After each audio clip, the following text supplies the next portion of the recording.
small baby, you pay attention. Small baby, she's just, I don't know, 6 months old maybe. You give her a toy, she plays with this. You give her another thing, she drops it and takes this, right? Because they cannot hold two things in one shot. I learned a lot from this. What does it mean? Hashem gives us so much blessings. You know, we're never satisfied with what we want. We always want more. Hashem, give me also this. I need $1 million in the bank. I need a good job. I need a good, understanding husband. I need him to be handsome. I need him to be... I need my kids. I need. Hello, count your blessings. Say thank you for all whatever. Don't take it as advantage. Don't take things for granted. And forget about all the other things that you have achieved already. You don't, sometimes it can happen that we will drop, God forbid, whatever we have to accept something. That's not what you want, right? So, Rabbi Akiva, in his hard moments, when it's darkness, when sometimes he doesn't see what's good comes out of it, when he doesn't have a donkey to ride on, he doesn't have somebody that will wake him up in the morning, he doesn't have light, he looks at things and he says, it will be for my own good. And then eventually we saw that it wasn't for his own good, but he sees that good at that moment, at the darkness. And that's how Rabbi Akiva is special. When he dies, he doesn't look at this, it's devastating, and how could they do this to me? No, he knows that it's for his own good. This is something that we learn from Rabbi Akiva, and I wanted to speak, that was the first part of the shiur. Second part, it says right after the Mishkan and everything, it speaks about all kind of animals that were allowed to eat and animals that were not allowed to eat, halachot of kosher and non-kosher animals. First of all, it's very interesting that this Parashat Shmini, has a unique thing, that the middle of the Torah in letters and in words is in Parashat Shmini, both of them. Middle of the Torah in letters and middle of the Torah in words. So the word is Darosh Darash Moshe, okay, and the letters is Vekol Holech Al Gachon. It speaks about whatever goes on its belly, like the snake. Okay, you're not allowed to eat this. The letter Vav in the word Gachon is the middle of the Torah. And the question is, why this snake have this merit to be in the middle of the Torah? What exactly this snake teaches us? We spoke about the snake last week also, but that's basically the same thing. Rabbi Eliezer Masechet Eruvin says that Nadav and Avihu, they died, we said before, because they taught Horu Halacha Bifnei Rabbam. They taught a law before the rabbi, before Moshe, before Aharon. And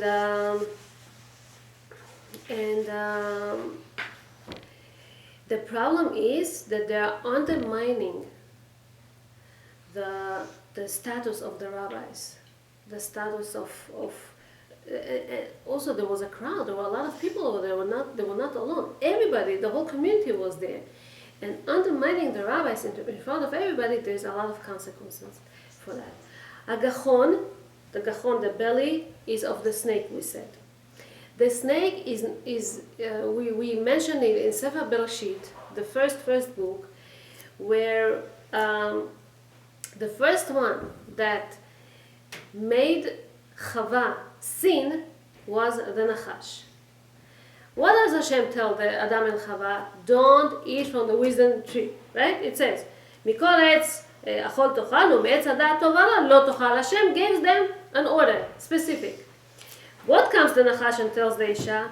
Af ki amar Elokim, even though Hashem told you not to eat from that tree, okay? So you're allowed to eat this. Meaning, Hashem is there. It says that Hashem was going in the garden or whatever. Hashem is there, and Nachash, this snake, comes and makes a psika to Chava. You're allowed to eat from this. He makes her go against Hashem. Hora halacha bifnei. He was the first one who made this halacha before the rabbi, in front of the rabbi. And so, it says that the Nachash got 6 punishments. 6, letter Vav is 6, okay? 6 punishments. Aru ata mikol habehema, you're cursed from all the animals. Umikol hachayav hasadeh, also from all the Al gechoncha telech, you're supposed to go on your belly, no feet. Ve'afar tochal kol yemei chayecha, you're going to eat sand all your life, and you're going to taste sand also. Ve'eva ashit bencha uben ha'isha uben zarcha uben zara, I'll put a hatred between you and the woman and the children. Hu yishufcha rosh, he will pound your head, something like that. So again, Rabbi Chia, Rabbi Abba, B'Shem Rabbi Yochanan in Masechet Eruvin says, Kol hamoreh halacha b'fnei rabo ra'ui la kishon nachash. If he says a law before the rabbi, ra'ui la kishon nachash, and a snake can bite him in a way, because he learned from the way of the nachash that he seduced Chava to not to listen to Hashem. Okay? So right after that, as I said, we're talking about the kosher and non-kosher animals. It says all the idea of to eat kosher, it says v'item kadoshim ki kadosh ani. Because I'm holy, I want you also to be holy. The Gemara in Masechet Yoma says that sins, averot, metamtemot libo shel adam, makes the person kind of stupid. Stupid in a way, not that he's not clever and he doesn't understand, he cannot make business. It means dull, not clear. Everything is weak, kind of.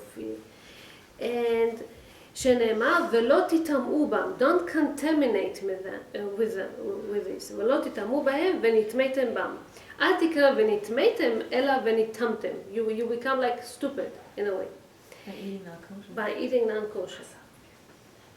Because it's not only that you're not allowed to eat kosher, but also the heart, as I said, becomes blocked to spirituality many times when we eat not kosher. They say, there's a halacha b'Shulchan Aruch in the Ashkenazim Shulchan Aruch, they say that little kids, of course it's by us too, are not allowed to eat. Don't give them non-kosher things. It can damage them as they grow up. It could kind of block them from understanding Torah, from stuff like that. Chazal explained in Rosh Chuma, lema davar dome. A doctor saw 2 patients. Okay, one patient he saw that he is in a very grave situation and he's about to die. So he instructs the people, give him whatever he wants to eat. No diet, it's okay. The other one, he saw hope, so he told them what he's allowed to eat, no cholesterol, no that, whatever. He told them what he's allowed to eat, what he's not. And so it happened, the one that he allowed him to eat everything, he died. And the one that he restricted him, he healed and became better.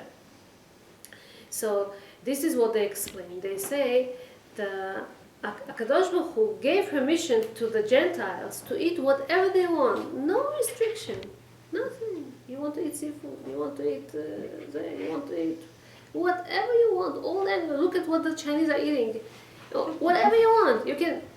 But to Israel, because they are going to live forever, because there's eternity there, because there's spirituality there, and so on, Hashem restricted them. Okay? In the army of the Caesar of Austria, there was this Jewish soldier, and as long as he was in that army, he prevented himself not to eat meat, non-kosher meat. He only ate vegetables and bread and stuff like that. He didn't eat any non-kosher food. And one of the commanders saw that he's so pale, he's so thin, and he was worried because if you are in the army, you have to do your duty. You have to take care of yourself, and it bothers him that he didn't eat. So he orders him. You have to. He threatens him. He forces him to eat non-kosher, to eat meat, to eat good stuff, so that he'll have strength and he'll have and he's like, no, I don't want. And he was stubborn, and he was stubborn too. And after threatening and threatening, he started to hit him, and he hits him. So after he was hitting him, he sent a letter, a complaint letter to the Caesar, and he complained, I'm a Jewish rebbe, and I'm... So about 2 weeks later, as they stand up all, and all of a sudden his name was called, and he was so frightened, he didn't know what was going to happen now. And they call a letter, they dictate a letter from the Caesar, and they say, you're the one that sent the letter to the Caesar? He said, yes. And he tells him, the Caesar ordered that you're supposed to get kosher food wherever you are. And if this army base is not able to supply you this kosher food, you can get it from any other army base, or you can go to another transfer to another place, and it's their obligation to give you all your needs, and nobody is allowed to harm you. When somebody really wants, okay, they can get. So contaminations, how exactly it works? Aharon Kotler, you all know him. He was a big Rosh Yeshiva. He had a student that he sees him that he's not like usual. Something bothers him, something troubles him. He's not focused, and he's trying to talk to him, to speak with him. And he saw that he has all kind of doubts and all kind of thoughts of disbelief, kfirah, and he didn't know how to influence him. He didn't know how to talk to him out of this. He didn't know how to explain him. So he goes to the rabbi, another rabbi. Where is his name? And he asked the rabbi, so what should I do? How can I kaptishnitz? How can I explain? How can I, give me an advice? What can I tell him? The rabbi thought, and then he tells him, ask him, find out, according to what he adjusts his watch. According to what? He didn't understand. So he comes to the guy and he asks him, do you adjust your watch according to a certain time, according to a certain... This guy got pale and he didn't know what to tell the rabbi. He says, yes, there's this church not far from us, and every time when I hear the rings, this is how I adjust my watch. So it was very interesting that the rabbi, he was able to see that this guy, he has problems with emunah, with faith, because he was adjusting his clock according to the church's rings. It's amazing. These things can contaminate us. We don't pay attention, we don't know, we don't think, oh, what's the big deal? You said to yourself, so every small... let's go back to the first story that I told you about these two guys that went into the chimney. One came, and the rabbi says there cannot be a situation when two guys comes out of the chimney, one will be coming clean and one will become dirty. There's no such a thing. Of course you're going to get dirty. When people are dealing with contaminations, they will get contaminated. And you think to yourself, but that's not a big deal. What's exactly contamination over here? So you hear not Jewish music, and you say, Makana, you're like, okay, so what? You see movies, and you say to yourself, I'm religious, I can hold myself, I can protect myself. You know, I know where I'm holding, I know that it's all false, I know it's all, the whole big bubble, Hollywood is nothing, but you hooked into the internet, and or all this, you go to friends at work. Simple thing that happens to everybody, co-workers, and they share with you their family life. So my mother-in-law, she's a witch, and she told me, and she did. You keep hearing complaints about your mother-in-law, you're going to come home, and you're going to look for faults in your mother-in-law too, because it's in your system already. Or you hear some other, as I told you, you hear bad talks. You hear a certain curse over and over and over again. You can also say it. Why? That doesn't happen to your kids. They hear the same thing in the bus, in the outside, in the park, and this, right? and In the train. So these things influence us, whether we want or we don't want. Okay? So, It's unavoidable. huh? Some of these things are unavoidable. נכון, but you don't put yourself בכוונה, in this situation. Things that you can avoid, you have to avoid. Like watching a movie, it's up to you if you want to do it, okay? Being part of a conversation that's Stam Lashon Hara, that your coworkers, they talk out there, you don't have to be part of this. You don't have to listen to all their nonsense. Because I told you, eventually it influences you. You also think, oh, my husband is also like this, and you start looking at things in a bad way, a negative way. Huh? It's contagious. It's contagious. You just isolate yourself from everybody. Huh? The way you're saying, then isolate yourself from everybody. It's a solution, but it's not the best thing, of course. You're not supposed to isolate yourself. I would say to look at the things from a different angle, to look at the things from the good. That Baruch Hashem, count your blessings. You have so much. You do, Baruch Hashem. Everybody of us, any one of us, we do have so much good things. Concentrate on the good instead of on the bad. And you can teach, sometimes you can teach the people that you are close to how to think the right way. Stop complaining about your in-laws, about your friends, about your this, about that, and start divert it to a different thing. I don't know, learn something, talk about something that something new that you learned. If you learn, let's say, I don't know, something new, how to sew. If you learn how to, there's so many things that you can share with people. So many things you can talk about instead of, again, complaining about this and about that. So I'm telling you, books that you don't. The Yetzer Hara, the evil inclination, it's like this fly that keeps coming to you again and again.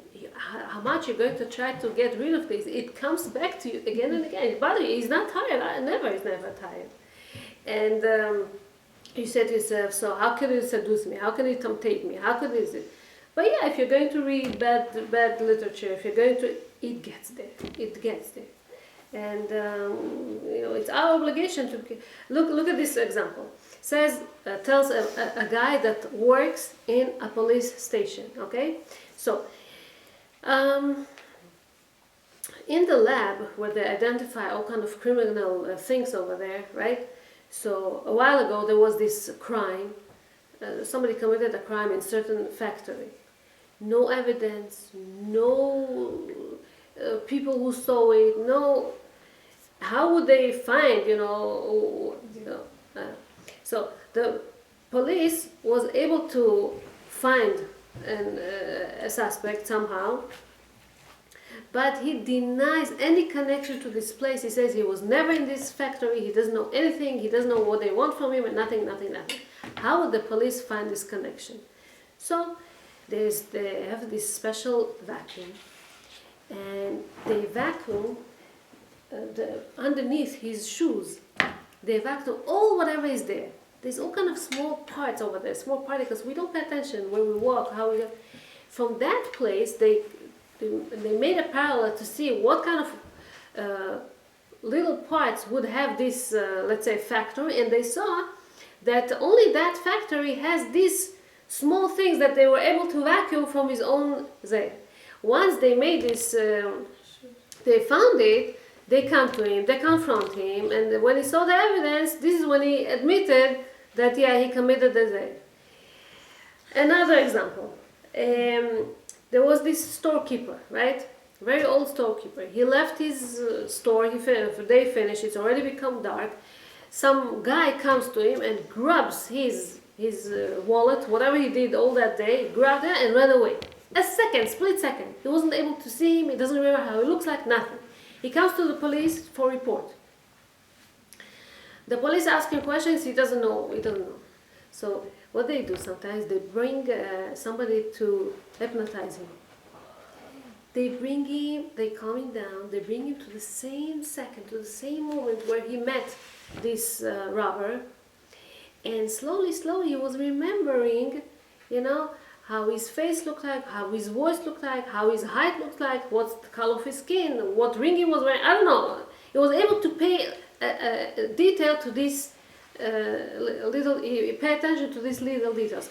You know, once somebody is excited and he's fearful and he doesn't remember all this, but once he's calm and they go back and they make this hypnosis, he was able to remember things. Means our body collects everything.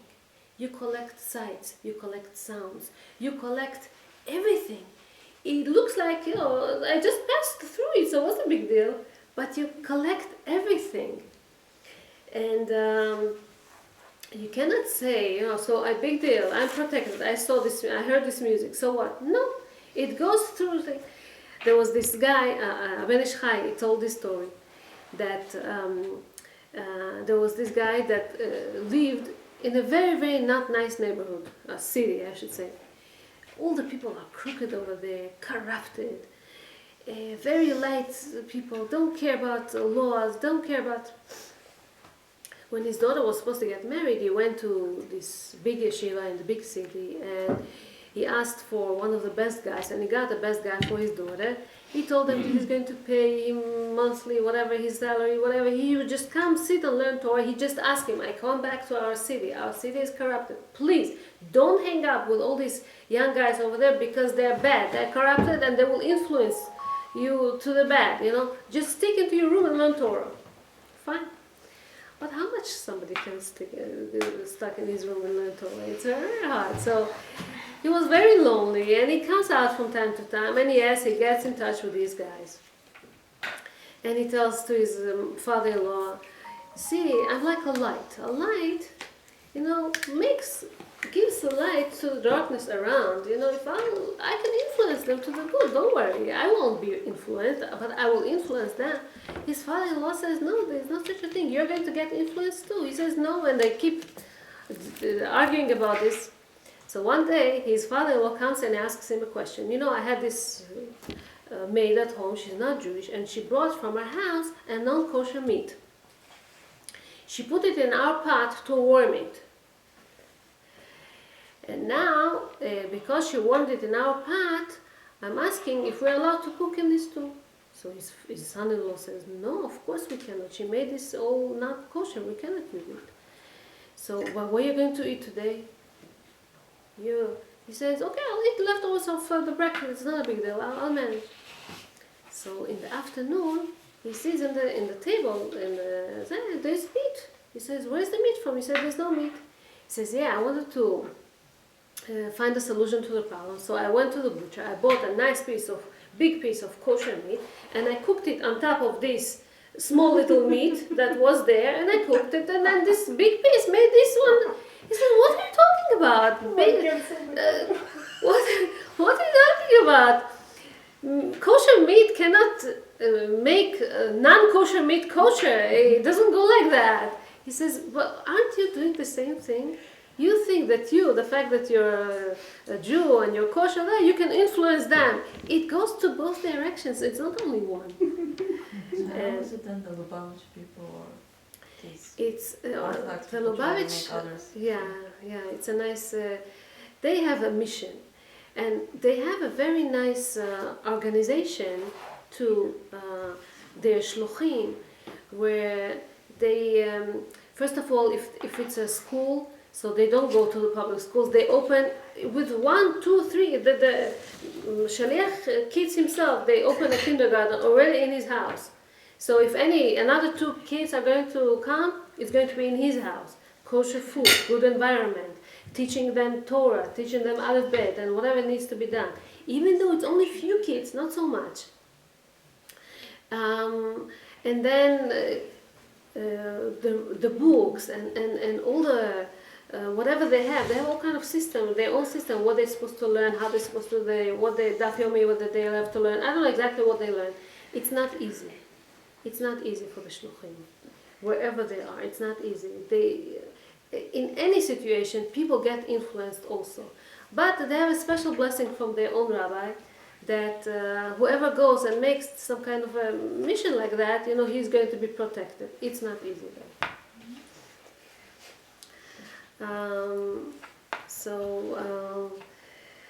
Yes, let's finish with nice thing over here.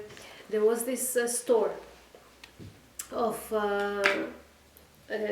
perfumes, and he was in the middle of the city, and everybody liked to go so much, even near this store, because it had such a good smell. Huh? Smells nice. Yeah, it smells good. But one day he smells bad smell next to his store. Another store was opened. Fish market. You can call it fish market. They call it a tanning, where they process leather and they work. It comes very bad smell out of it. And this opened just in front of him, next to him, and he's like, "What am I going to do?" Even next to my store they won't go. I'm not talking about coming inside. And Bemet, slowly, he lost his business. People didn't come to him anymore. He started to have all kind of debts. He took all kind of loans. He had a lot of expenses. Didn't know what to do with himself. So one day he decided that he wants to sell his store, because what's he going to do there? Now, the tanner, the one that works in that store, comes to him and gives him a suggestion. Let's be partners. He says, "What are you talking about? How are you? Let's break the wall that separates between our two stores, and we'll be partners. And I'll help you. You'll help me." He says, "No." But then when he saw that expenses and this, and he wasn't able to sell his own store, he tells him, "Okay." And they opened it. Now think about this guy. He was so delicate. He used to very good smells and delicate. Now he has to be over there. So the first day he couldn't. He felt disgusted. He felt so bad about himself. Second day, third. But it's interesting that slowly, by the first week, he was able to handle this smell. More or less, it wasn't so bad. He didn't even feel it the next day, the next week. What happens? We get used to it. So after a while, when he was able to pay all his loan, all his debts, he had even some savings. So his wife suggests him, "No, so let's go if you want. Let's go and buy this store in the middle of the city. We can live this way if we want." He says, something? I can't stand people who are so soft and are so delicate and fresh. They cannot have fresh air. They just need perfumes to make them. I cannot stand this kind of people. That's what happens. People, when they get into the mud, that's what we said before, they just get used to it. And they don't pay attention. They don't see the differences anymore. Arav Zilberstein Shlita says that when he was a young guy in Yeshivat Slobodka, once a guy told him, "Why do we say Birkot HaShachar so fast? We don't pay attention. We say Pokei HaChavrim. We say Matir HaSurim. Do we pay attention to what we say? We don't pay attention. We do it when it's done. You say to yourself, so which bracha did I say today?" And people don't. So he said, if you want really to pay attention to what you say, so his friend took him once to in the middle of the street. There was this blind guy sitting there with his dog, and he tells him, "How much would you give if we will give you one eye that you'll be able to see, but in one condition, that you're going to look only whatever is yours. Don't look at what's the others. Just concentrate on whatever you get." And he says, without two healthy eyes, okay, we deny all the kindness that Hashem gives us, and we are not caring so much with what we see, with all kind of sights. And he says, what exactly Hashem wants from us? Hashem gave us so much. He gave us eyes, gave us all the parts of the bodies and everything that we have. It's all to make His will, not to make mistakes, not to sin. That's what Hashem wants from us. And B'ezrat Hashem, let's have the merit to keep, to keep faithfully all the parts and all the good that Hashem gives us, and be thankful for that. Thank you so much.